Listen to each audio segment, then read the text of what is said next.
Kesulitan hidup kerap membuat orang buta dan tuli. Demi mengejar harta yang banyak, segala macam cara dilewati, bahkan sampai cara yang tidak rasional dan tidak dibenarkan. Bagaimana akhirnya jika mendapatkan harta dengan jalan yang tidak benar, bahkan dengan melakukan pemujaan terhadap setan? Simak terus videonya. Namun sebelum mulai, jangan lupa subscribe dan tekan tombol lonceng agar tidak ketinggalan informasi unik dan menarik lainnya.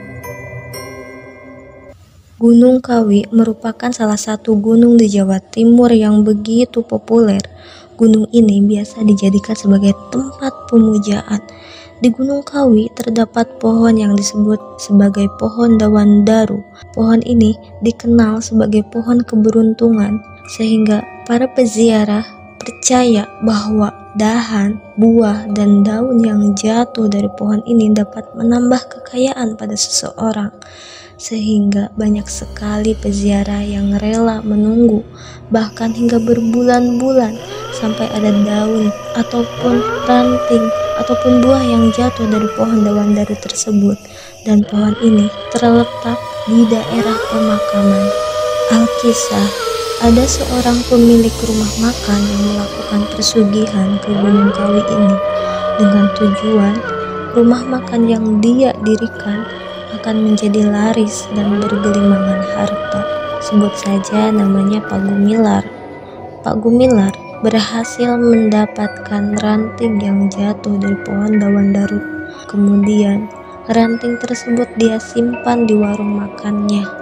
Sejak hari itu terlihat rumah makannya semakin ramai, namun tidak ada yang curiga mengenai persugihan tersebut. Anak dan istri dari Pak Gumilar terkenal dermawan dan ramah kepada warga sekitar. Begitu juga Pak Gumilar, murah senyum, baik, dan akrab dengan warga sekitar. Maka tidak ada yang menyangka satupun bahwa keluarga tersebut melakukan persugihan. Warung Pak Gumilar semakin harinya semakin ramai.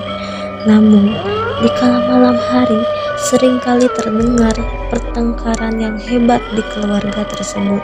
Suara piring pecah, suara barang-barang yang dibanting hampir terdengar setiap malam.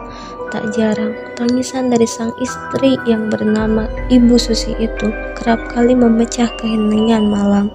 Namun warga tidak berani mencampuri urusan rumah tangga Pak Gumilar. Pada suatu hari, ada seorang anak muda yang hendak membeli makanan di warung makan Pak Gumilar. Namun ketika sampai di rumah makan, dia malah berlari ketakutan. Dia mengatakan bahwa dia melihat sesosok wanita dengan berbaju putih, dengan rambut yang menjalar memenuhi rumah makan tersebut. Dari kejadian tersebut, mulailah muncul rumor yang mengatakan bahwa Pak Gumilar melakukan pemujaan. Namun banyak juga yang tidak percaya dan mengatakan bahwa itu hanyalah ulah pesaing bisnis dari Pak Gumilar saja. Pak Gumilar memiliki seorang anak perempuan bernama Sarah. Suatu hari, Sarah mengajak temannya ke rumah untuk mengerjakan tugas bersama. Karena mengerjakan sampai larut malam, maka teman Sarah yang bernama Maya tersebut memutuskan untuk menginap di rumah Sarah. Pada malam itu, Maya mengalami mimpi yang aneh. Dia bertemu dengan seorang wanita berbaju putih. Dia tidak kenal dengan wanita itu, namun dia mengajaknya ke suatu tempat yang begitu gelap. Namun, Maya seketika langsung terbangun karena kaget. Awalnya Maya tidak menghiraukan mimpi anehnya tersebut. Kemudian setelah pagi dia langsung pulang ke rumahnya. Pada malam kedua dia mengalami mimpi yang sama, namun lebih menakutkan dari sebelumnya. Sosok wanita itu terus-terusan mengajak dia untuk masuk ke dalam hutan yang begitu gelap. Perempuan itu memegang tangan Maya dan kemudian memaksanya masuk.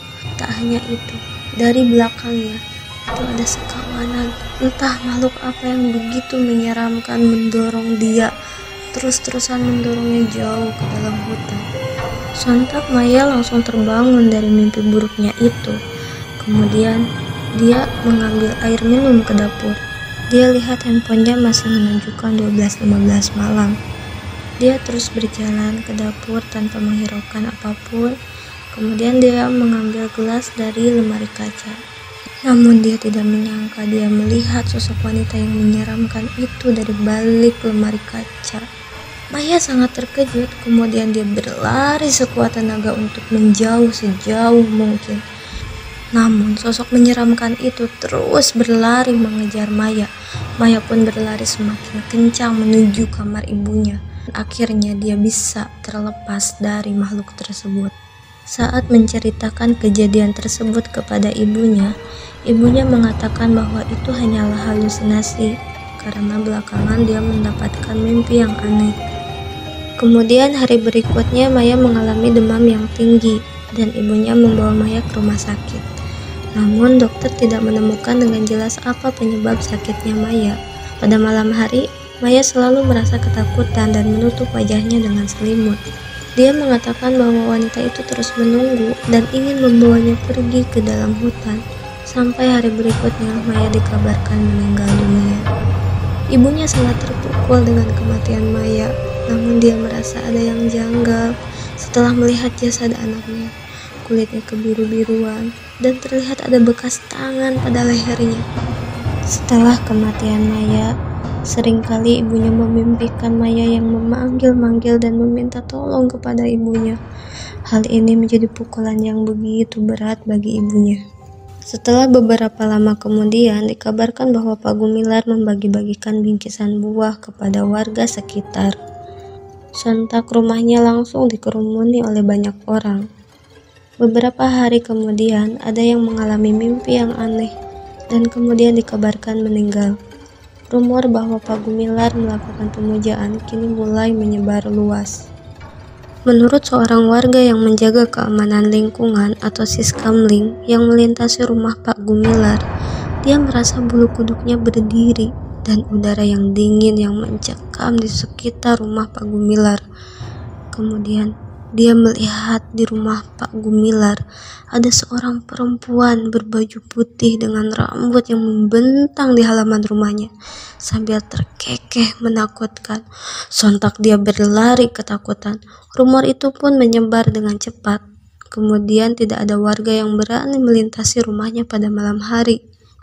Setelah banyaknya rumor yang beredar, para warga menjauhi keluarga Pak Gumilar dan seringkali bingkisan buah yang dibagikan oleh Pak Gumilar langsung dibuang dan tidak ada yang memakannya. Sampai pada suatu malam terdengar perkelahian antara Pak Gumilar dan Ibu Susi. Pertengkaran tersebut berujung pada tangisan dari sang istri. Kemudian setelah beberapa lama terdengar teriakan dan tawa Sarah seperti bukan Sarah. Dia menatap dengan mata yang terbelalak dan kekehan yang sangat menyeramkan. Tetangga Sarah, yaitu Ibu Ningsih, memberanikan diri untuk melihat ke rumah Pak Gumilar karena khawatir akan Sarah. Kemudian dia melihat Sarah yang memegang pisau dan menjambak ke rambut Ibu Susi. Ibu Susi hanya menangis tak mampu berkata-kata.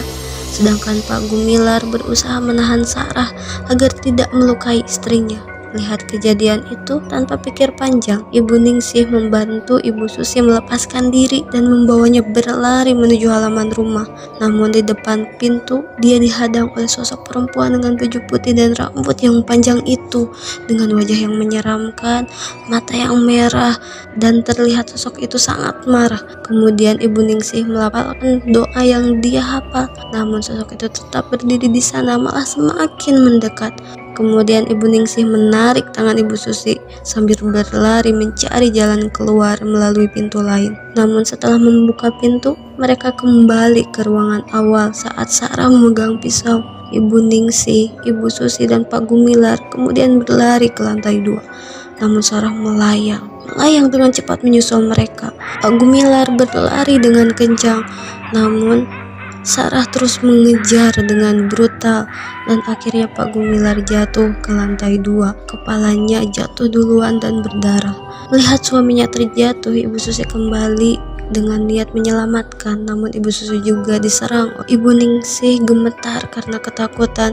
Dia sudah melafalkan semua doa yang dia tahu. Kemudian dia berteriak meminta tolong. Pada malam itu, ada seorang Siskamling yang sedang berjaga. Yang mendengar teriakan Ibu Ningsih kemudian membawa beberapa orang ke sana. Pada akhirnya Ibu Ningsih dapat diselamatkan dan warga menahan Sarah sekuat tenaga. Namun tenaga Sarah begitu kuat sampai keempat warga lain terpental sangat jauh. Namun para warga terus berusaha sambil melafalkan doa-doa. Akhirnya Sarah bisa ditenangkan. Konon setelah itu Sarah mendapatkan ruqyah dan penyembuhan, sedangkan Pak Gumilar dan istrinya meninggal dunia. Kemudian Sarah sembuh dan kabarnya Sarah diasuh oleh ibunya Maya. Itulah cerita pemujaan Gunung Kawi. Kita dapat mengambil hikmah. Harta yang didapat dengan jalan yang tidak benar akan merugikan diri sendiri dan orang lain. Ingat, ada berjuta cara untuk mendapatkan harta halal daripada menghalalkan berjuta cara untuk mendapatkan harta. Dan jauhilah dirimu dari syirik. Sampai jumpa di video selanjutnya.